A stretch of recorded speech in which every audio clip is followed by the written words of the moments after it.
C'est vrai que la famille protestante est très divisée, ou en tout cas peut apparaître comme extrêmement divisée.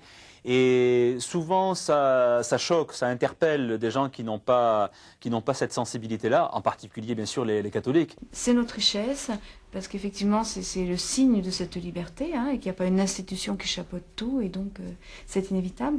Mais c'est un exercice. Mais en même temps, le risque, c'est l'éclatement du protestantisme en une infinité de sous-groupes. Parce que comme il n'y a pas de magistère, ni de tradition normative, le risque, c'est effectivement l'éparpillement. L'Église primitive n'était pas un modèle d'unité, bien au contraire. C'était des petites communautés qui étaient en création et qui, chacune, développait sa propre doctrine, ses propres accentuations. Donc, ce n'est pas anormal qu'aujourd'hui on retrouve le même phénomène et que certains accentuent davantage la vie selon l'Esprit Saint, avec une libre expression des dons spirituels par exemple. D'autres accentuent davantage le côté raisonnable de la foi, une recherche d'une foi qui soit cohérente avec la raison. D'autres accentuent davantage le baptême des adultes, d'autres le baptême des enfants. Bref, tout ça n'est pas étonnant parce que tout cela est contenu déjà dans le Nouveau Testament. Une fois que les premiers protestants, entre guillemets, se sont coupés de l'Église catholique, que ce mouvement a été amorcé, ensuite, il a été peut-être plus facile et plus tentant de se séparer à chaque fois que une interprétation, un article de foi faisait problème ou qu'une sensibilité se faisait jour. Ce qui pose d'ailleurs des problèmes.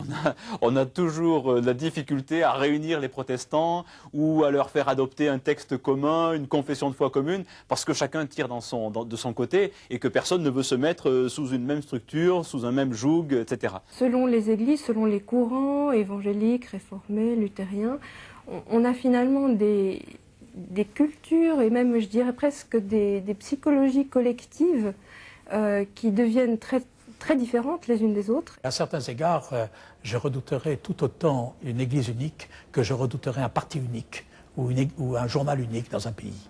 Ça me semble excellent pour notre santé les uns et les autres d'être divers, d'être en débat. Et là, la particularité du christianisme, ce serait de nous permettre que ce débat ne soit pas agressif, mais qu'il soit fraternel. Ce qui est, à mon avis, déplorable, c'est quand nous disons « moi j'ai la bonne interprétation, toi tu es dans l'erreur ».